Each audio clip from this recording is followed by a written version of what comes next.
Welcome. I've been thinking, how big is your ego?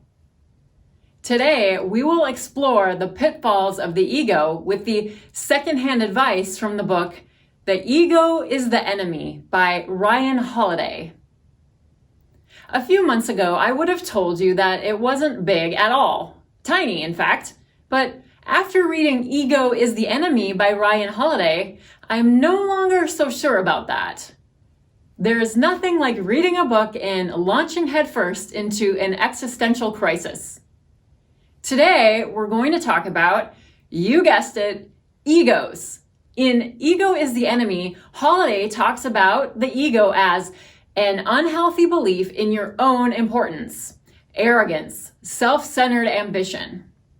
When you phrase it like that, it seems pretty likely that almost all of us will wind up having at least a little bit of an ego at times. But is it really that bad? As you might have guessed from the title, in Ego is the Enemy, Ryan Holiday argues that letting your ego get the best of you is one of the easiest ways to meet your downfall quickly. It's something you often see plastered over the news headlines. Celebrities getting caught in massive scandals or losing control of their lives. There's something that people find fascinating about watching others unravel. But it's scary too. It makes you think, is that going to happen to me? It's even more alarming when they are people who are closer to you, mentors, trainers, and people who you always viewed as stable and unbreakable. What causes this downfall? Of course, it's their egos. More specifically, it's when their egos get out of control and begin to take over their lives. There are many reasons why making decisions guided by your ego will inevitably lead to failure, even if at first they seem like they will lead to success.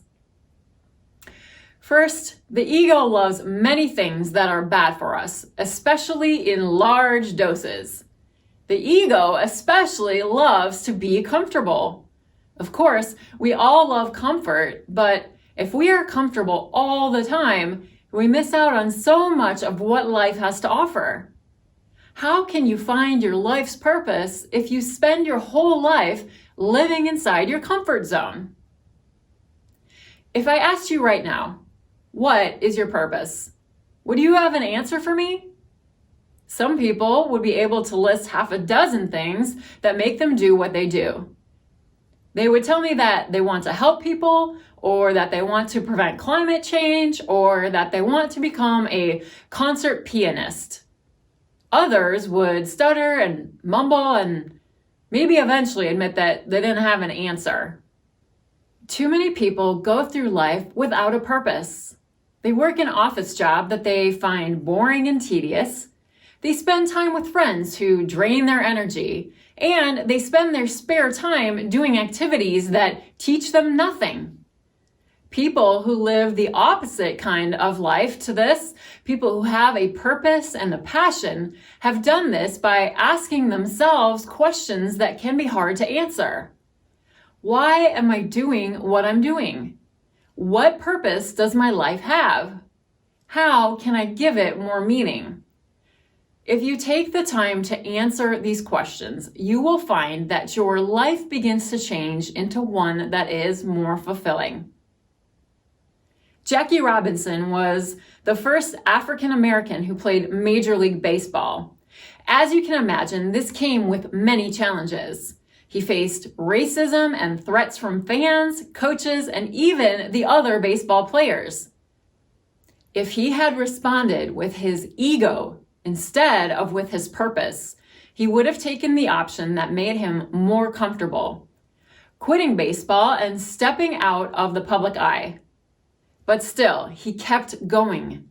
Robinson had a purpose. He wanted to challenge the system and prove that he could even succeed, despite the circumstances that made it so much harder for him than everyone else. Robinson's story brings up another point about the ego. Even if you have mastered your own ego, people will view your success as a threat to their ego. They will try to challenge you and do everything in their power to tear you down. Even though it is tempting to retaliate, we need to remember that retaliating only gives more power to the person who is treating you poorly.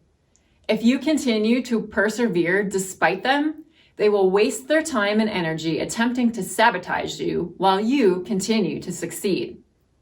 Overthinking about your critics and the people who mistreat you can lead to a phenomenon called imaginary audience. What happens in this phenomenon is that you believe that absolutely everyone is talking about you and thinking about what you're doing, when in reality, people usually care way more about themselves than they do about you. Having an imaginary audience can lead you to hyperfixating on small things. If you have done something little and embarrassing, like tripping over in front of a room of people, you might skip class for the next 3 days because you feel like everyone is still talking about it. In reality, half of the people in the room didn't even notice, and the ones that did forgot about it within 5 minutes. Pandering to your imaginary audience will lead to a lot of anxiety and remove your enjoyment of life. Also, overthinking the worst effects that an overactive ego can have removes your ability to truly learn. Let me explain. The ego wants you to believe that you are the very best and that nobody is better than you. This leads to you becoming way too confident in one specific area, an area that you might not even know that much about, and forgetting that there are so many things that you still don't know. It removes the desire to learn and replaces it with the desire to succeed. Do we need to keep learning? The answer is yes, if you want to be a real expert in something. An example is Kirk Hammett, who was the lead guitarist of Metallica. Once Hammett joined the band, he sought a guitar teacher because he wanted to become even better at what he did. Many people would have immediately gotten comfortable with their position and would probably get defensive at the idea that anyone else could teach them anything. But by being humble and continuing to learn, Hammett helped to secure Metallica's role as one of the most successful heavy metal bands of all time. Critical feedback is one of the best gifts we can be given. If you feel offended by constructive criticism, which often bruises the ego, you will waste your energy arguing with the feedback instead of using this energy to grow and learn. What a waste! In a limitless universe with hundreds of languages and billions of people with different experiences, how can you ever think that there is nothing left for you to learn? There is always something that every person or situation can teach you. And by making an effort to learn these lessons and challenge your view of the world, you will become an infinitely more exciting and successful person. Speaking of exciting and successful people, have you ever found that it is often the people who don't have anything to share who seem to have the most to say? The people who do the most talking tend to be the people sharing meaningless gossip or small talk. That's why another thing to do to take control of your ego is to try to talk less and act more. In today's world, true silence is rare. Even if you are verbally silent, you are likely to be posting on social media or interacting via text. This is because the ego craves to be validated by others.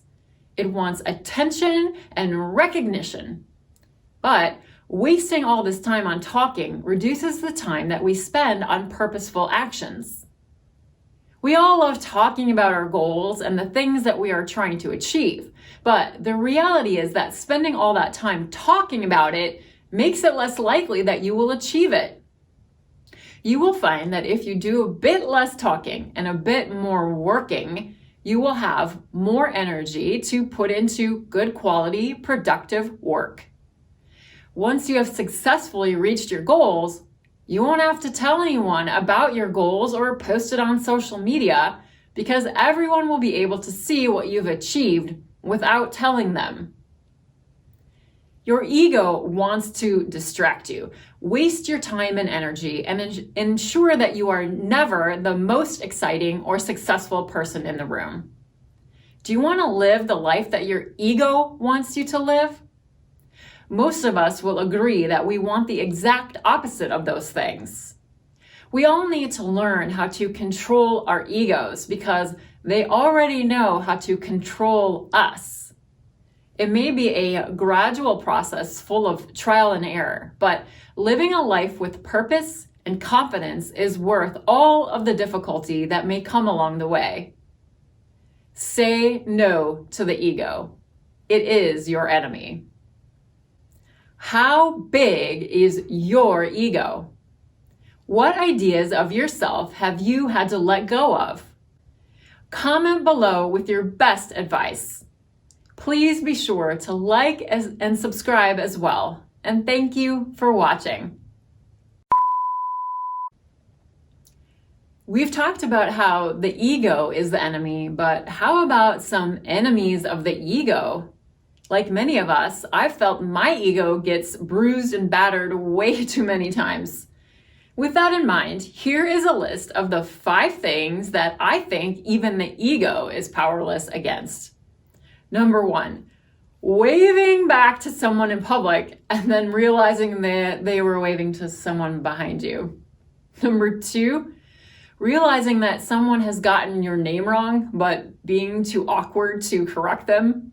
This is even worse if you've corrected them once before. Number 3, feeling sure that you will get an award and having to hide your disappointment and clap when someone else's name is announced.